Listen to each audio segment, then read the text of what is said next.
Los Angeles, California, February 1st, 2008. Kobe Bryant sits alone in his home gym. Dark, quiet. Just the sound of a basketball bouncing on hardwood. Dribble, dribble, dribble. Rhythm, meditation, therapy. He's not shooting, not working out, just sitting on the floor, back against the wall, basketball in his hands, staring at nothing. It's been 4 years since Shaq left. 4 years since the dynasty ended. 4 years since Kobe got what he wanted to be: the guy, the alpha, the leader, the only star, and discovered that getting what you want doesn't always make you happy. 3 finals appearances with Shaq, 3 championships. Then Shaq demanded a trade. Got it. Went to Miami. Won another championship immediately. With Dwayne Wade. Proved he didn't need Kobe. And Kobe, stuck in Los Angeles with a mediocre team. First-round exits. Missed playoffs. 81-point games that mean nothing because the Lakers don't win. Incredible individual performances that lead nowhere. The loneliness of being the best player on a bad team. The media narrative is clear. Kobe ran off Shaq. Kobe's ego destroyed the dynasty. Kobe will never win without a dominant big man. Kobe is talented but not a leader. Not a winner. Not like Jordan. And the worst part, Kobe's starting to believe it. He's 29 years old, prime of his career. 3 championships already. But the hunger hasn't been satisfied. The need to prove he can win without Shaq. That he's not just Robin who got lucky with Batman. That he's capable of being the man. That hunger consumes him. His phone buzzes. 11:52 p.m. Unknown number. Memphis area code. Kobe stares at it. Doesn't recognize the number. Probably a wrong number. Probably spam. He almost doesn't answer. But something tells him to pick up. Hello, Kobe. It's Pau Gasol. Kobe sits up straight. Pau Gasol, Memphis Grizzlies, 7-footer from Spain. Skilled, talented, soft according to critics. Not tough enough, not physical enough. A losing player on a losing team. But Kobe's been watching him, studying him, seeing something others don't see. A player with skills the Lakers desperately need. Passing, basketball IQ, versatility, everything the current Lakers front court lacks. And for the past week, trade rumors have been swirling. Lakers interested in Pau, Memphis willing to move him. Jerry West, the Lakers' former GM, now consulting for Memphis, pushing the deal, trying to help the Lakers, trying to help Kobe. Pau, what's up? There's a pause. Kobe can hear breathing, nervous breathing. Then Pau speaks. His English is good, but accented. Spanish inflection on every word. They just called me. My agent. The trade is done. I'm going to the Lakers. Tomorrow. I'm longer this time. Kobe, I need to ask you something, and I need you to be honest with me. Okay, do you want me there? But Pau's next words would reveal an insecurity Kobe never expected. I need to know the truth. Pau continues, voice shaking slightly. Not what the media says, not what the team tells me, what you think, because I've watched you for years. I know what kind of player you are, what kind of leader you are. And I know you and Shaq didn't work because of personality, because of ego, because 2 alphas can't exist together. Pau takes a breath, and I need to know, do you see me as a real partner, or am I just another body, another big man you'll use, and then discard when I don't meet your standards? Because I'm not Shaq. I'm never going to be Shaq. I'm softer, I'm different, and if you're expecting me to be something I'm not, then this is going to fail, and I don't want to fail. Not again. Kobe is stunned. This isn't what he expected. He expected excitement, gratitude. Thank you for the opportunity. Standard athlete PR talk. Instead, Pau Gasol just laid himself completely bare.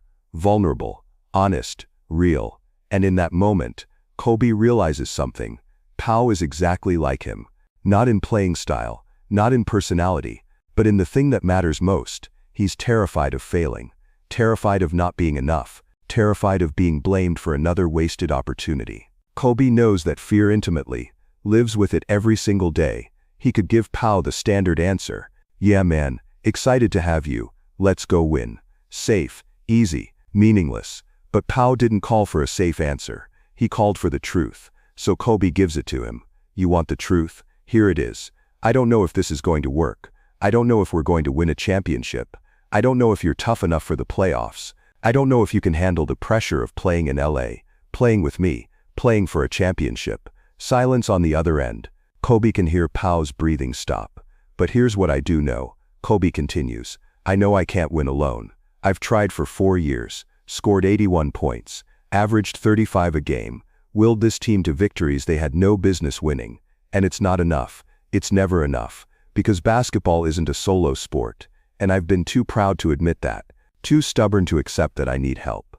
Kobe stands up, starts pacing. The words are coming faster now. 4 years of frustration pouring out. Shaq and I failed because we both wanted to be the guy. We both needed the credit. We both had to be the alpha. And that works when you're winning. But the moment things get hard, the moment blame needs to be assigned, it falls apart. Because neither of us could accept being second. Neither of us could sacrifice ego for success. But you and me, we're different. You don't want to be the guy. And honestly, I'm tired of being the guy alone. I need a partner, a real partner, someone I can trust, someone who makes me better. And from what I've seen, that could be you. If you're willing. What Kobe said next would shock Pa and reveal how much Shaq's departure really hurt him. Here's the truth nobody wants to admit, Kobe says quietly. Shaq leaving broke me. Not because I needed him to win. Fuck that narrative. But because it proved something I was afraid of, that I'm hard to play with, that my standards are too high, that I push people away, that I'm going to end my career alone with a bunch of individual achievements and no one to share them with. Pa listens, doesn't interrupt. So when you ask if I want you there, the real answer is I need you there, not just for basketball, but to prove that I can make a partnership work, that I can be a leader people want to follow instead of a dictator they tolerate, that I can win the right way with someone, not despite someone. Kobe sits back down. But I'm not going to lie to you. I'm going to push you. I'm going to challenge you. I'm going to demand things from you that you've never been asked to give. And sometimes you're going to hate me for it. You're going to question why you came here. You're going to wonder if Memphis was better. But if you can handle that, if you can trust that everything I'm asking is because I believe in you, not because I'm trying to break you. If you can understand that when I yell at you, it's because I see greatness in you that you don't see in yourself yet. If you can do that, then we're going to win. Not just one championship, multiple, and we're going to prove that partnership is stronger than dominance. There's a long silence. Kobe can hear Pau breathing, processing, deciding. Finally, Pau speaks. His voice is different now, stronger, more certain. I can handle it. I've been pushed my whole life, by my parents, by my coaches, by my country expecting me to represent Spain at the highest level. I don't break easily. I just needed to know it was real, that you see me as a person, not just a piece, not just a solution to your problem, but a partner. You are, Kobe says. You are. Okay, then I'm ready. Let's win. Kobe smiles. First genuine smile in months. Get some sleep. You fly in tomorrow. Practice is Monday. And Pau, yes, welcome to LA. This is going to be the hardest thing you've ever done. And the best. They hang up. Kobe sits in his dark gym, holding his phone, feeling something he hasn't felt in 4 years. Hope. But the first practice would test whether their midnight promises could survive reality. Monday, February 4th, 2008. Lakers practice facility. El Segundo. Pau Gasol walks into the gym for his first practice as a Laker. Nervous, excited, trying to project confidence he doesn't quite feel. The team is already there. Warming up, shooting. Pau recognizes the faces from TV. Lamar Odom, Derek Fisher, Luke Walton, young guys like Jordan Farmer and Sasha Vucic, and Kobe. Center court, shooting free throws. Methodical, perfect form. He doesn't look up when Pau enters, doesn't acknowledge him, just keeps shooting. Pau walks over. Hey, good morning. Kobe catches the ball, looks at him. His eyes are different than his voice was on the phone. Colder, more distant. The vulnerability from Friday night is gone. This is Kobe the competitor. Kobe the killer. Kobe the Mamba. You ready? Kobe asks. Yes, I think so. You think so, or you know so. Pau hesitates. I know so. Good. Because these guys? Kobe gestures to the team. They're watching. They're wondering if you're soft, if you can handle LA, if you're going to fold under pressure. And the only way they're going to believe in you is if I believe in you. So don't make me look stupid for saying you can do this. It's harsh, blunt, the exact opposite of the warmth from the phone call. Pau feels his stomach drop. Was Friday night a lie? Was that just Kobe manipulating him, getting him excited so he'd sign off on the trade? But then Kobe does something unexpected. He passes Pau the ball. Run a pick and roll with me. Show them what you can do. They run the play. Kobe drives. Pau rolls. Kobe hits him with a perfect pass. Pau finishes with a layup. Again. Kobe says. They run it again. This time Pau pops out for a mid-range jumper. Makes it. Again. 10 more times. Each time a different variation. Different read. Different finish. And each time Kobe finds him. Trusts him. Demonstrates to the team. This is my guy. This is our new weapon. After the 10th rep, Kobe stops. Looks at the team. Y'all see that? That's what we've been missing. IQ. Versatility. Someone who can actually catch and finish. This is our missing piece. So everyone get on board. Now. The team nods. Accepts it. Because if Kobe says it, it's law. Practice continues. It's brutal. Phil Jackson runs them through defensive rotations, offensive sets, conditioning drills. Pau is exhausted. The pace is different than Memphis. Faster, more intense, more demanding. And Kobe is everywhere, yelling at teammates for missed rotations, demanding perfection, pushing everyone to their limits, including Pau. Pau, hands up on defense. Pau, seal your man in the post. Pau, move your feet. Stop reaching. It's relentless. Every mistake gets corrected. Every lazy play gets called out. Pau's never been coached this hard. Never been held to this standard.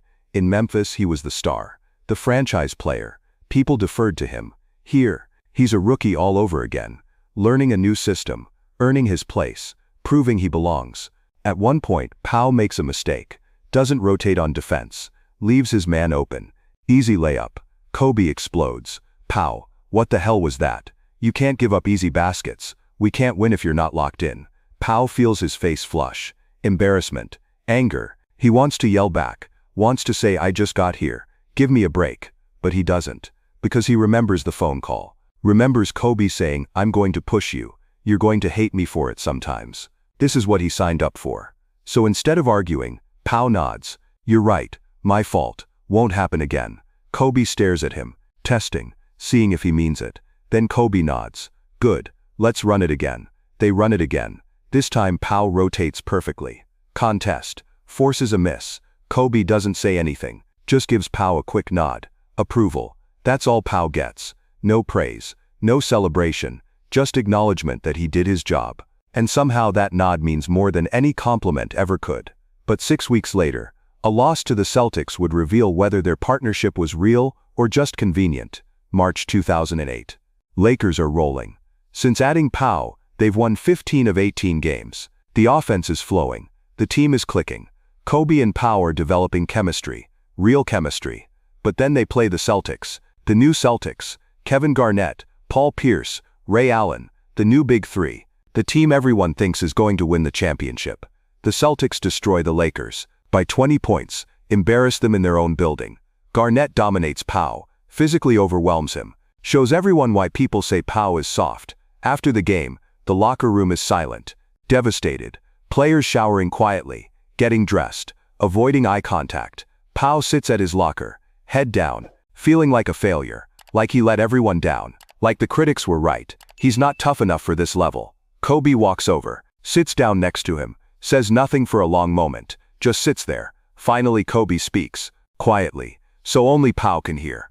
You think you played bad? Pau nods. I did play bad. KG destroyed me. Yeah, he did. You know why? Because I'm soft. Because I'm not physical enough. Because you're thinking too much. Kobe interrupts. You're so worried about proving you're tough that you're not playing your game. You're trying to match KG's physicality instead of using your skills. And that's my fault. Pau looks up. What? I pushed you too hard. Made you think you need to be something you're not. But here's the truth. I don't need you to be Shaq. I don't need you to be a bruiser. I need you to be Pau. Skilled, smart, versatile. That's what makes you special. That's what I can't do. So stop trying to prove you're tough. Just be yourself. And trust that's enough. Pau feels something crack open in his chest. Relief, validation, permission to be himself. We're going to see them again, Kobe says, in the finals. And when we do, you're going to be ready. Not because you became more physical, because you became more you. Okay? Pau nods. Okay. Good. Now shower. You smell terrible. Pau laughs. First time he's laughed since the game ended. Kobe stands up, walks away. But over his shoulder he says one more thing. I meant what I said on the phone. You're my partner. Bad games don't change that. Nothing changes that. And then the 2009 finals would prove whether Kobe could finally win without Shaq. June 2009. NBA Finals. Lakers vs. Magic. Dwight Howard's Magic. The young athletic team that knocked out the Celtics in the Eastern Conference Finals. This is it. Kobe's chance. His first finals appearance since Shaq left. His chance to prove he can win as the guy. His chance to silence every critic who said he needed Shaq. Game 1. Lakers win. Kobe and Pau are dominant. The partnership is working. Game 2. Lakers win again. Game 3. Back in Orlando. Lakers win. 3-0 lead. Game 4. Chance to close it out. Win the championship. End the drought. But there's pressure. Massive pressure. Because if Kobe wins this ring without Shaq, it validates everything. Proves he's a real leader. A real champion. Not just Shaq's sidekick who got lucky 3 times. The game is close. 4th quarter. Lakers up by 5. But the Magic are fighting. Not rolling over. Making it hard. Kobe is forcing. Trying to do too much. Taking bad shots. Hero ball. The thing he always does when pressure mounts. Timeout. 6 minutes left. Phil Jackson draws up a play. Looks at Kobe. Trust your teammates. Trust Paul. Kobe nods. But Phil can see it in his eyes. Kobe's scared. Not of losing. Of needing help. Of admitting he can't do it alone. They break the huddle. Back on the court. Lakers ball. Kobe gets the ball at the top of the key. Defense collapses on him. 3 defenders. Exactly what's been happening all game. Kobe looks to his left. Paul is open. Wide open. At the elbow. His sweet spot. Kobe makes a decision. A choice that defines who he is as a leader. He passes. Paul catches. Shoots. Swish. Lakers up 7. Next possession. Same situation. Kobe gets doubled. Finds Paul. Paul scores again. Lakers up 9. The partnership. Trusting each other. Playing the right way. Final score. Lakers 99. Magic 86. Championship. Kobe's 4th ring. His first without Shaq. When the buzzer sounds, Kobe doesn't run to his teammates. Doesn't celebrate. Just drops to his knees. Covers his face. Cries. 4 years. 4 years of doubt. 4 years of criticism. 4 years of wondering if he could do it. And he did it. But not alone. With Paul. Paul walks over. Helps Kobe up. They hug. Not a quick athlete hug. A real hug. Brothers. Partners. Champions. Kobe whispers in Paul's ear. Only Paul hears it. I couldn't have done this without you. Thank you for believing in me. Paul whispers back. Thank you for trusting me. But the 2010 finals against the Celtics would test their bond in ways they never imagined. June 2010. Finals rematch. Lakers vs. Celtics. The team that destroyed them in 2008. The team that made Paul feel soft. The team Kobe promised they'd face again. This series is different. Brutal. Physical. Ugly. Both teams playing desperate basketball. The Celtics trying to prove 2008 wasn't a fluke. The Lakers trying to prove they're a dynasty. The series goes to Game 7. Winner take all. In LA. Staples Center. The game is terrible. Both teams shooting poorly. Defense dominating. Grinded out, ugly basketball. The kind of game where talent doesn't matter. Only toughness matters. Kobe shoots 6 for 24. One of the worst shooting performances of his career. In Game 7. Of the finals. Against the Celtics. The team he hates most. 4th quarter. Lakers down 3. 6 minutes left. Pau gets the ball in the post. Against Garnett. The matchup he lost in 2008. The matchup that made him doubt himself. But Pau is different now. 2 years with Kobe. 2 years of being pushed. 2 years of being trusted. 2 years of becoming who he's supposed to be. Pau goes to work. Hooks shot over Garnett. Scores. Next possession. Pau offensive rebound. Putback. Lakers lead by 1. Kobe is watching. Seeing Pau take over. Seeing his partner step up in the biggest moment. And Kobe makes another choice. The choice that separates good leaders from great ones. He lets Pau cook. For the next 4 minutes, Kobe becomes a facilitator. Gets Pau the ball. Sets screens for him. Creates space for him. Lets his partner shine when it matters most. Pau scores 8 points in the final 6 minutes. Against Garnett. Against the Celtics. In Game 7 of the finals. Final score. Lakers 83. Celtics 79. Championship. Back-to-back. Dynasty. But more than that. Validation. For both of them. Kobe proved he can win multiple times without Shaq. Pau proved he's not soft. He's a champion. A warrior. A winner. In the celebration, Kobe finds Pau. Hugs him tight. You did it. Kobe says. You beat KG. You won us this game. You're the reason we're champions. Pau is crying. No, we did it. Together. Together. Kobe agrees. But years later, after Kobe's retirement, Pau would reveal what that midnight call really meant to him. April 13th, 2016. Kobe's final game. He scores 60 points. Goes out in the most Kobe way possible. Staples Center gives him a standing ovation that lasts 10 minutes. After the game, Pau Gasol is in the crowd. He flew in from Chicago just to be there, just to see his friend, his partner, his brother say goodbye. Reporters ask Pau about Kobe, about their relationship, about what Kobe meant to him. Pau thinks for a long time. Then he says, February 1st, 2008, midnight. I called Kobe. I was terrified. Terrified of failing. Terrified of not being wanted. Terrified of being just another trade piece. And I asked him, do you want me there? Do you actually want me? And Kobe told me the truth. He said he didn't know if we'd win. Didn't know if I was tough enough. Didn't know if it would work. But he said he needed me. Needed a partner. Needed to prove he could make a partnership work. That conversation changed my life. Not because Kobe told me I was great, but because he told me he was scared too. That he needed help too. That he was human too. And in that moment I realized, we're the same. Two players terrified of failing. Terrified of not being enough. Terrified of wasting our potential. And we chose to face that fear together. Paul's voice cracks. We won 2 championships together. But that's not what I'm most proud of. I'm most proud that we were partners. Real partners. He trusted me. I trusted him. And that trust was more valuable than any ring. But after Kobe's death, Paul would find something that revealed how much their partnership meant to Kobe too. January 26, 2020. Kobe dies in the helicopter crash. The world mourns. Paul is devastated. Destroyed. His brother. His partner. His friend. Gone. At the memorial, Paul speaks. Barely holds it together. Talks about their friendship. Their bond. The midnight call that started it all. 2 weeks later, Paul receives a package. From Vanessa Bryant. Inside is a letter. Handwritten. From Kobe. Dated December 2019. Paul opens it with shaking hands. Paul, I've been thinking about our partnership lately. About that phone call in 2008. About how scared I was. How much I needed you. How much you saved me. People think I saved you. Brought you to LA. Made you a champion. But the truth is opposite. You saved me. Showed me that leadership isn't about dominance. It's about partnership. About trust. About making other people better. Shaq and I never figured that out. We were both too proud.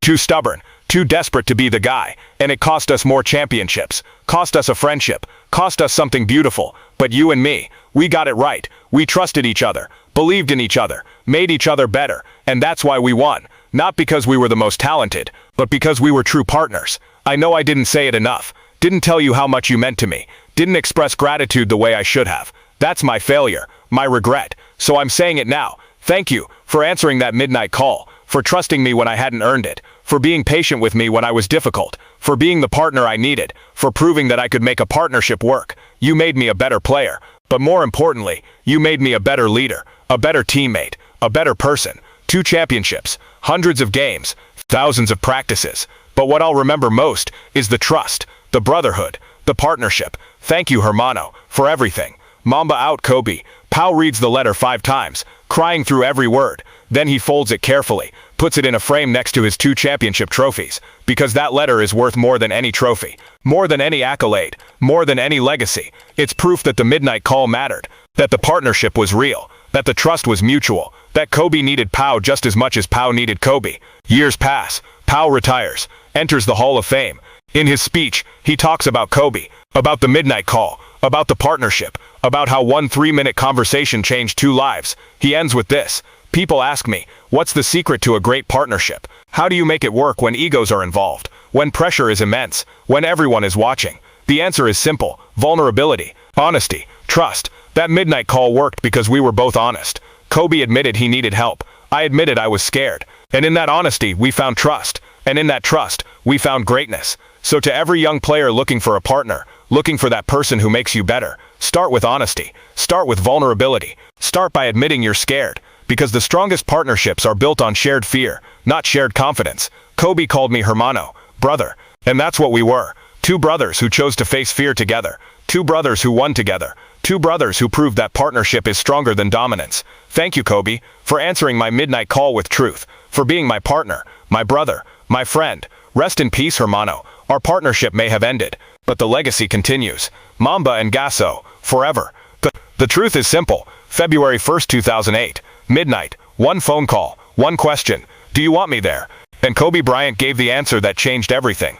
I need you there. Not want. Need. Because greatness isn't about being the best. It's about finding someone who makes you better. Someone you trust. Someone you can be vulnerable with. Someone who sees your fear and doesn't judge you for it. Kobe and Shaq failed because neither could admit they needed the other. Kobe and Pau succeeded because both admitted it from the start.